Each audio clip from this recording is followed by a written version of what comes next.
الشيطان الرجيم أفمن يخلق كمن لا يخلق أفلا تذكرون وإن تعدوا نعمة الله لا تحصوها إن الله لغفور رحيم.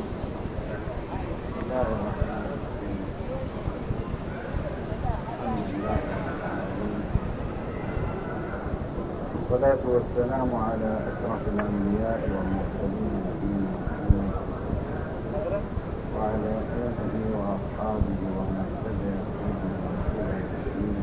أما بعد، في الدروس الماضية ذكر الله تعالى نعمه على عباده في الأرض وفي البر وفي البحر،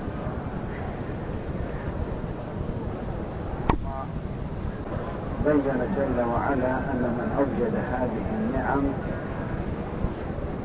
لا يصلح أن يسوى به غيره، فلا مقارنة بين من يخلق ومن لا يخلق. فالذي يخلق هو الذي يستحق العبادة، والذي لا يخلق لماذا يقبل؟ وهو لا حول له ولا قوة ولا قدرة له على النفع والضر. ثم لماذا يغفل عن المنعم بهذه النعم كلها ويتخذ له شريك؟ ثم نبه المولى جل وعلا على كثرة النعم على كل فرد، وأن الإنسان لو عد نعم الله تعالى عليه ما استطاع حصرها وإحصاءها. فقال جل وعلا: وإن تعدوا نعمة الله لا تحصوها. يريد أن يحسب النعم التي هو الآن متلبس بها، لا يستطيع حصرها وعدها. لو عدها استمر في العد، لكنه لا يحصيها، يفوت عليه شيء كثير لم ينتبه له ولم يدركه، لكن ينتبه له أو يدركه إذا فقد هذه النعمة أو ضعفت فيه. وليتأمل كل منا نعم الله عليه في هذا اليوم، من طلوع الفجر إلى غروب الشمس. سبحان، لو أراد أن يعدها في هذا اليوم ما استطاع. هو في هذا اليوم عاش، استمتع بمنافع الشمس ومنافع الهواء، وهذه المنافع على أي جزء من أجزاء جسمك وقعت لا تدري ولا تعلم، إلا لو جاءك أحد وذكرك فقال إنك تنفست في هذا اليوم 10,000 مرة، من طلوع الفجر إلى غروب الشمس تنفست 10,000 مرة، ولا مرة واحدة صار فيها شيء يؤذيك ويحبس نفسك. لو انحبس نفسك في واحدة منها لمت. لو كان ما تتنفسه مواد سامة لمت. هذه نعمة واحدة من النعم التي لنا جعلها ولم نفكر فيها. الإنسان إذا تأمل نعمة بصره في هذا اليوم فقط، كم منظر رأى، كاميرات وعدسات عيونك اشتغلت على كم مشهد من المشاهد. لك الآن أكثر من 12 ساعة وعيونك تشتغل وتسجل هذه النظرات، تميز بين الألوان وتميز بين الأشياء وتميز بين الأحجام وغيرها. إذا تأملت نعمة الله فيك في السمع، كم من الأصوات سمعت. إذا تأملت نعمة الله عليك في اللسان، كم من الكلام تكلمت وعبرت وأصبحت عما تريد. ولو أن الإنسان أصيب بحبة صغيرة في لسانه كدر عليه عيشه ذلك اليوم. هذا نموذج صغير على النعم التي تحيط بجسمك أنت أيها الإنسان الحاضر، فضلا عن النعم التي قبل هذا اليوم وجدت في هذا اليوم، وبعد هذا اليوم امتداد لهذا اليوم، وغيرها كثير. الإنسان إذا جلس، إذا قام، إذا ركع، إذا اضطجع، كل هذا يشتمل على نعم عظيمة من الله عليك. لو كان في جسمك جرح أو كان فيه ورم أو كان فيه شد عضلي في موضع من جسمك تنكدت عيشك وتعبت فيه، لا تستطيع ركوع أو سجود أو جلوس ونحو ذلك من الأمور. وعلى هذا فقط والله تعالى المنعم بهذه النعم كلها يقول لنا: وإن تعدوا نعمة الله لا تحصوها إن الله لغفور رحيم لنا على تقصيرنا في شكر هذه النعم. والمطلوب من كل إنسان أن يكون لله شاكرا على ما أنعم به عليه، فإن شكر النعم تقييد له وبقاء، وجحد هذه النعم سبب لزوالها ونزعها. ولكن ربنا جل وعلا غفور لمن شكر ولو لم يشكر كل النعم. إذا شكر بعض النعم زاده الله، بينما إذا جحد النعم وتنكر للمنعم فإن الله تعالى يسلبه تلك النعم. إن الله لغفور لنا في تقصيرنا في شكر النعم، ورحيم بنا حيث لا يعاجلنا العقوبة، وإنما يمهلنا لنتذكر ونتذاكر: لئن شكرتم لأزيدنكم ولئن كفرتم إن عذابي لشديد.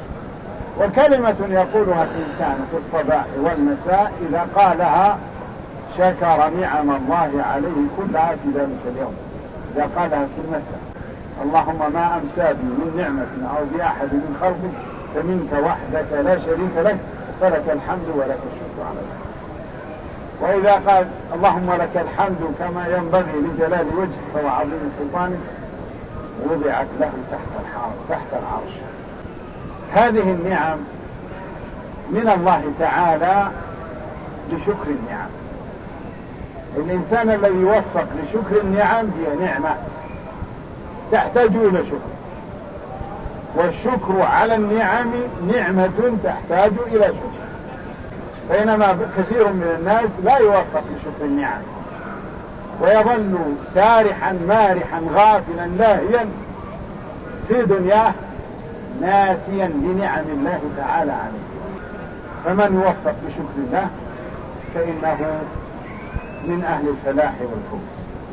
والله يعلم ما تسرون وما تعلنون والذين يدعون من دون الله لا يخلقون شيئا وهم يخلقون أموات غير أحياء وما يشعرون أيان يبعثون. ثم ذكر الله تعالى مسألة مهمة، وهي أن الإنسان الذي يعيش في هذه الحياة عليه أن يتنبه إلى أنه مراقب، عليه متابعة وكاميرات موجهة إليه.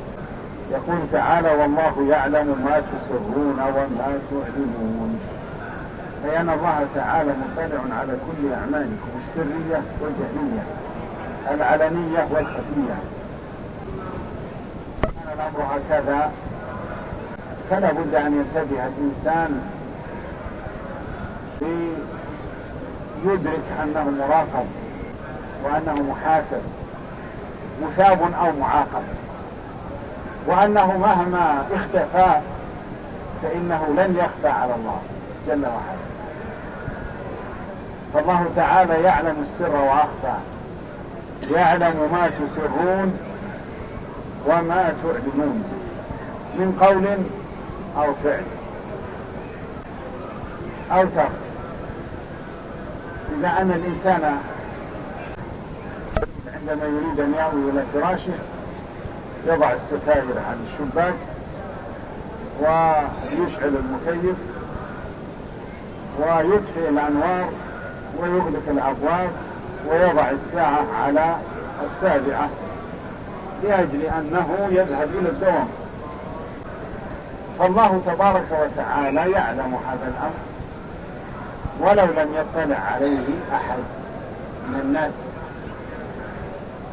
فأنت بيّت النية على أن لا تستيقظ لصلاة الفجر، وأيضا أنت أطفأت أنوارك وأغلقت أبوابك ولا أحد من الناس يعلم بحالك، لكن الله تعالى يعلم منك هذا الأمر.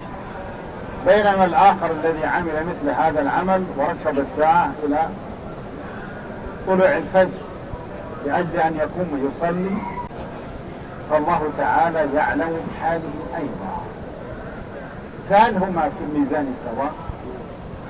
في الظاهر إذا لم يستيقظ الثاني أنهما سواء، كلاهما لم يستيقظ إلا السابعة، لكن الأول ركب الساعة على السابعة والثاني ركب الساعة على الخامسة، ولكن الساعة فسدت أو الساعة أدت ما عليها وبسبب ثقل نومه لم يستيقظ، وكلاهما لم يقم إلا الساعة السابعة.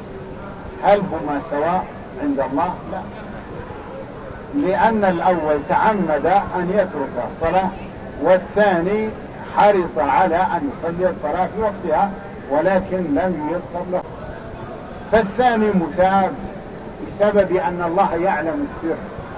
ما أحد راح يبلغ ويعلن للناس ترى فلان مركب ساعته على الساعة الخامسة ليصلي الفجر، لكن الذي يعلم السر جل وعلا يعلم بحاله، فالأول معاقب والثاني مثاب.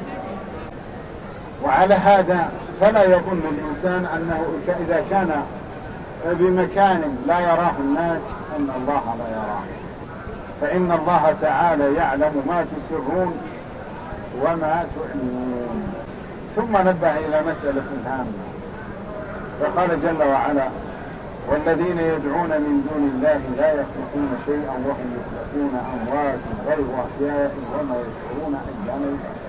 الذين يدعون من دون الله أي الذين يعبدون غير الله، يعبدون الأصنام والأحجار أو يعبدون الموتى من الصالحين والأولياء، كالذين يذهبون إلى قبور الصالحين ويدعونهم، فهؤلاء يدعون من دون الله.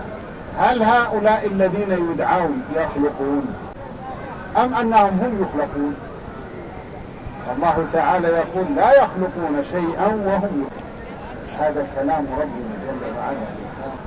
إذن فدعاء هؤلاء الذين يخلقون دعاء فاسد ودعاء باطل، وهذا خلل كبير في الاعتقاد، بل هو فساد الاعتقاد.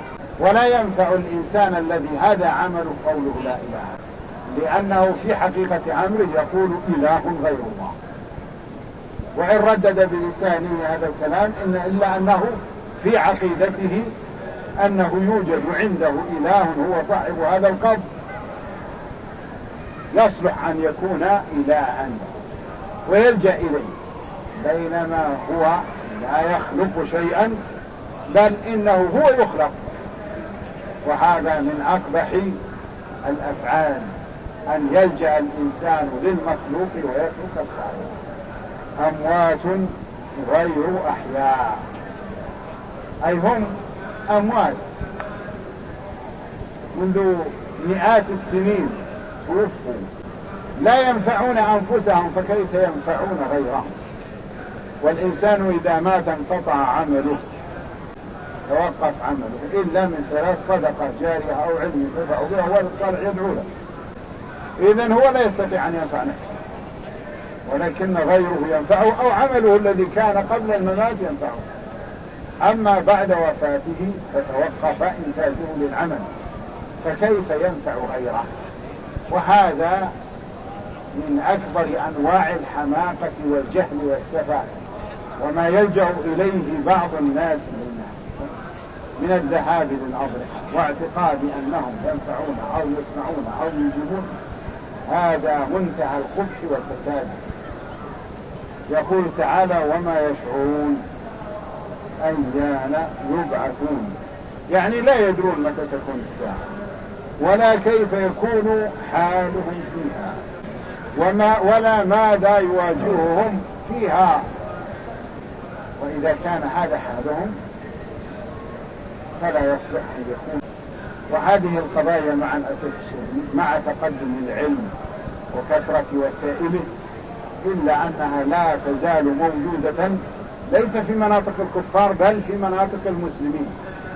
ويذهب بعض الناس الذين يتسمون بالإسلام بممارسة هذه الأعمال ويعتبرونها من التقرب إلى الله، كما كان كفار مكة يعملون هذا، فيذهبون إلى ضريح السيد فلان والولي فلان ويطلبون منه حاجاتهم وإذا قيل لهم لماذا قالوا نحن نريد أن شفعاء لنا عند الله. سبحان الله، الله تعالى أغلق أبوابه وقال ما أقبل أحد يدعوني إلا عن طريق فلان ولا يتوسط له فلان الميت، كما كان أهل الجاهلية يقولون ما نعبدهم إلا ليقربونا إلى الله زلفى. كذلك أهل هذا الزمن في قطاع كبير من عالمنا الإسلامي يوجد فيه هذه الأضرحة يذهب إليها فئام من الناس من الجهلة ويدعون أصحابها، وهذا هو عين شرك أهل الجاهلية الذين بعث فيهم محمد صلى الله عليه وسلم وسماهم القرآن مشركين.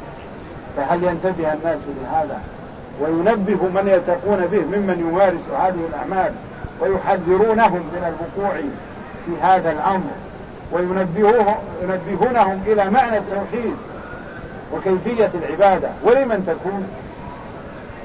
لا بد أن تكون العبادة لله، وأن يكون الإنسان من المخلصين لله حنفاء، لا يكون في عملهم شيء من شوائب الشرك والوثنية. إلهكم إله واحد والذين لا يؤمنون بالآخرة قلوبهم منكرة وهم مستكبرون.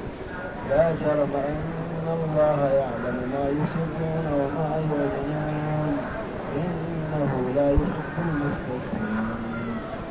ثم نبه ربنا جل وعلا إلى ألوهيته وانفراده بها، فقال جل وعلا إلهكم إله واحد والذين لا يؤمنون بالآخرة قلوبهم منكرة وهم مستكبرون.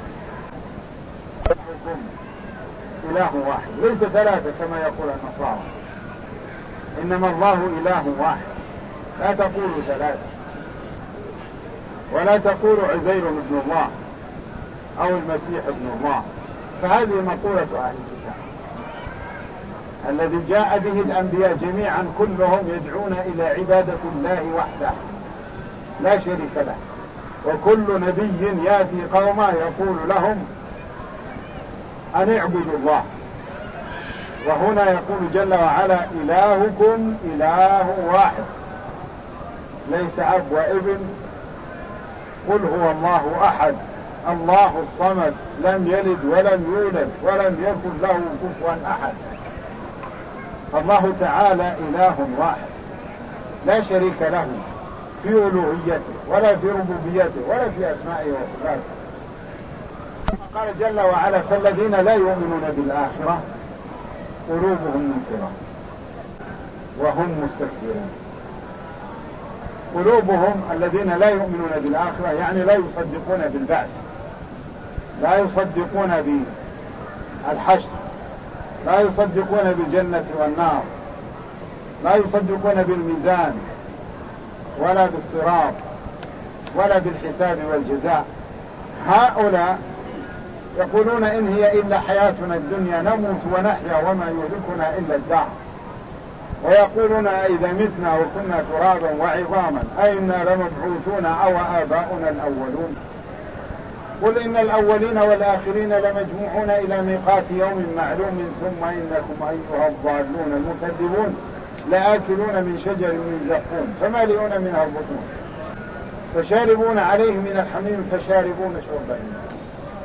هؤلاء الذين لا يؤمنون بالآخرة قلوبهم منكرة لوحدانيته، ومن أمن العقاب فساء العذاب. هم يعرفون بقرارة نفوسهم أن هذه الحياة الإنسان يصل إلى سن معينة ثم ينتهي، وبعد هذا يتحول إلى تراث وانتهى. هذا هو فهمهم. هؤلاء قلوبهم تنكر أي شيء ثواب وعقاب وجزاء وعساب في الآخرة. وهؤلاء يصابون بالتكبر والغرور والعناد، ولهذا قال الله تعالى عنهم وهم مستكبرون. يقولون أجعل الآلهة إلها واحدا إن هذا لشيء عجاب، كيف يكون الآلهة إله واحد؟ وهذا قاله كفار مكة عندما كانوا نصبوا على الكعبة 360 صنم، وعندهم على الصفا صنم، وعلى المروة صنم، وعندهم الأصنام الكبرى اللات والعزى ومنع.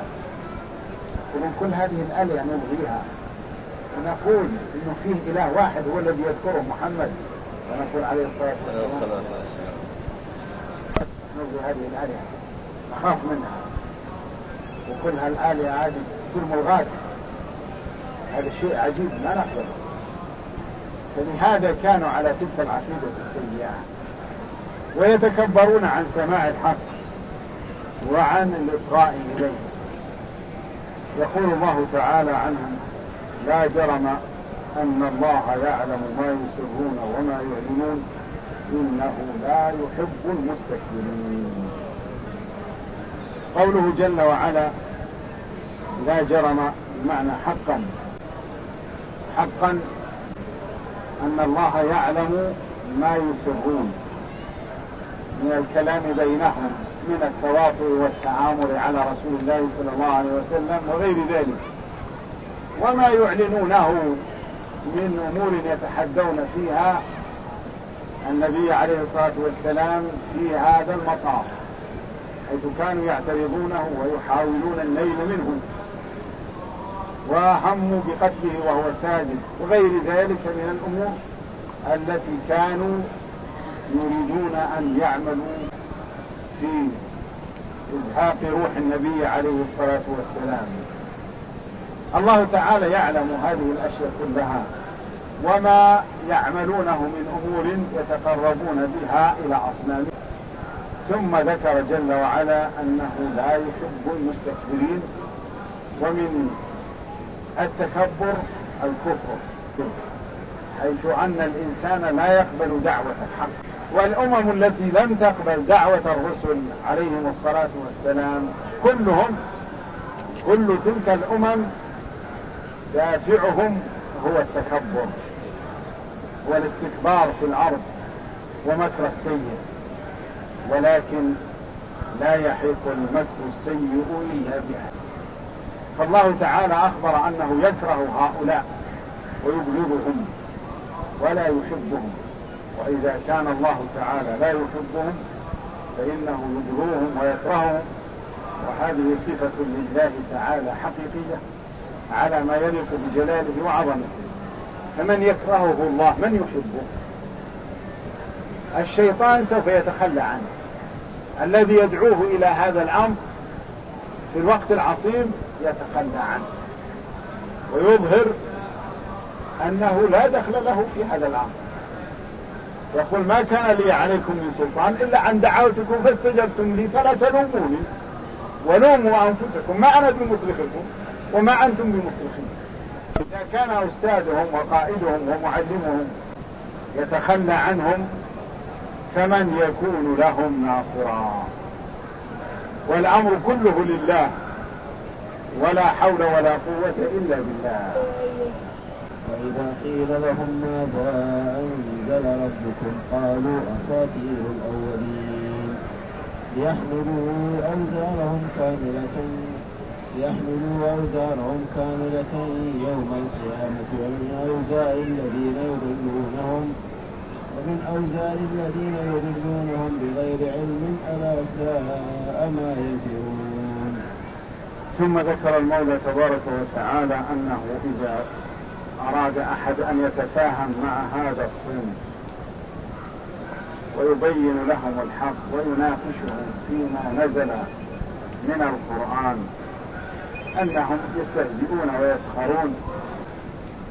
يقول تعالى وإذا قيل لهم ماذا أنزل ربكم قالوا أساطير الأولين.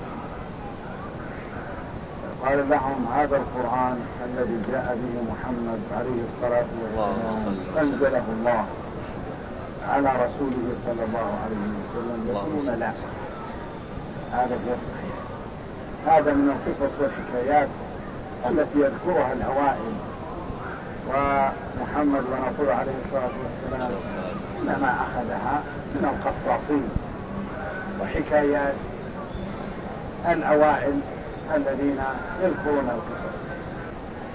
هذا هو ردهم وهذا هو جوابهم إذا دعوا إلى الاستماع للقرآن وفهمه. مع أنهم يعرفون ويعلمون علم اليقين أن ما جاء به القرآن من البيان والإعجاز لا يستطيع البشر أن يأتوا بمثله. الذي بعث فيهم محمد عليه الصلاة والسلام هم أفصح الناس بالعربية وهم أحسن الناس بيانا، فكان أن جاءت هذه المعجزة أن تحداهم الله تعالى أن يأتوا بمثل هذا القرآن.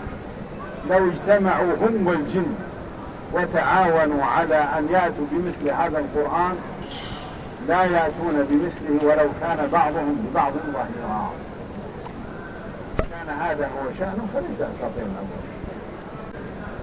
سمعوا القرآن ظهرهم لكن لا يستطيعون أن يقبلوا الحق ويعجزون عن أن يسلموا له بسبب كبريائهم وغرورهم وعنادهم. لا يقبل الحق وهم يعرفون أنه الحق. إذا سمعوا القرآن قال بعضهم لبعض لا تسمعوا لهذا القرآن والغوا فيه لعلكم تغلبون. أساطير الأولين اكتسبها فهي تملى عليه بكرة وأصيلا. يقول تعالى انظر كيف ضربوا لك الأمثال فضلوا فلا يستطيعون سبيلا. لهذا كان أستاذهم ابن المغيرة فكر لهم وتأمل وجمعهم قبل موسم الحج وقال إن الناس سيأتون في موسم الحج إلى مكة وسيسألوننا عن رأينا في هذا الرجل الذي سفه أحلامنا وسب آلهتنا، فلا بد أن تكون كلمتنا واحدة ولا بد أن يكون قولنا فيه ورأينا فيه واحد لا نختلف. فقالوا أنت ما رأيك؟ فنظر وفكر وتشاور. قالوا لا نقول إنه مجنون. قال لا ما يصدقونكم الناس إنه مجنون. قالوا نقول إنه شاعر. قال لهم ليس بالشعر لأن الناس لا يقبلون أن يكون الكلام الذي جاء به الشعر. قالوا نقول كاهن. قال لا ليس بكاهن لا يقبل الناس منه. قالوا نقول ساحر. فتردد هو وإياهم هل يقبل الناس أو لا يقبلون. لكن الأخير قالوا إذن لا حيلة لنا إلا أن نقول إنه ساحر. يقول تعالى فكر وقدر فقتل كيف قدر ثم قتل كيف قدر ثم نظر ثم عبس وبصر ثم أدبر واستكبر فقال إن هذا إلا سحر يؤثر إن هذا إلا قول البشر. هذه هي النتيجة التي رأى أنهم يخرجون لأن الموسم الآن قرب وما عاد يدين الفكر يبي يكذبون الناس لكن ما عندنا فرصة على العوام وعلى الناس. أما أن يقال شاعر أو مجنون فيشوفون الشعر يعرفونه والجنون الرجل عاقل ما في اختلاف. فكان أن وصلوا إلى هذه النتيجة هي التي يروجون بها موقفهم في ذلك. ليحملوا أوزارهم كاملة يوم القيامة ومن أوزار الذين يضلونهم بغير علم ألا ساء ما يزنون. يعني أنهم قالوا هذه المقولة بأنه أساطير الأولين لأجل أن يضلوا الناس ويعموا على الناس اتباع الحق ويصرف الناس عن اتباع محمد صلى الله عليه وسلم. فيحملوا أوزارهم هم وكذلك أوزار الآخرين الذين يقبلون الكلام. يحملوا أوزارهم كاملة يوم القيامة وأيضا يحملوا أوزار الذين يضلونهم بغير علم. فمن دعا إلى ضلالة كان عليه من الوزر مثل أجور من تبعه لا ينقص ذلك من أوزارهم شيء. كما أن من دعا إلى هدى كان له من الأجر مثل أجور من تبعه لا ينقص ذلك من أجورهم شيء. فالله تبارك وتعالى يقول ليحملوا أوزارهم كاملة يوم القيامة ومن أوزار الذين يضلونهم، أي من أوزار الذين يضلون بسببهم وبسبب دعاياتهم وتمويههم وتضليلهم. ألا ساء ما يزرون، أي أن هذه الأوزار التي تحملوها هي أوزار شاقة، هي سيئة، هي خطيرة، هي توردهم المهالك، وإذا كان الأمر كذلك فالويل لهم. هذه الصورة تتكرر في كل زمن. دعاة السوء الذين يدعون إلى الضلالة، الذين يشوهون الحق ويزينون الباطل، هم يوجدون في كل زمن وفي كل بلد. في زمننا هذا كثير من الناس يحملون على عواتقهم مسؤولية إضلال الناس عن الحق، صرفهم عن الحق، دعوتهم إلى الباطل، تزيين الباطل لهم، تسهيل ارتكاب المحرمات عندهم. كل هؤلاء يدخلون في هذا الصنف الذين يدعون الناس إلى الرذيلة ويصرفون الناس عن الحق، يزينون لهم الباطل ويشوفون الحق لهم، فإنهم يدخلون ضمن هذه الدائرة التي وجدت في عهد النبي عليه الصلاة والسلام. فتتكرر هذه الصور في عدد من الأزمنة والأمكنة. والواجب على الإنسان أن يكون دائما داعية خير، داعية صلاح وإصلاح، يبين الحق للناس ويدعوهم إلى فعله، كما أخبر النبي صلى الله عليه وسلم أن من دعا إلى هدى كان له من الأجر مثل أجور من تبعه لا ينقص ذلك من أجورهم شيئا. هذا هو الواجب على الإنسان، لا أن الإنسان يكون داعية للضلال أو يكون شيطانا أخرس.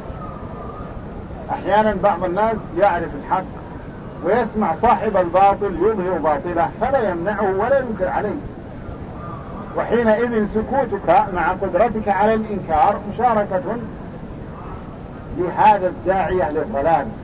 فالواجب عليك أن تنبه هذا على خطأه وأن تحذر الناس مما هو عليه من الخطأ وما يدعو إليه من الضلالة.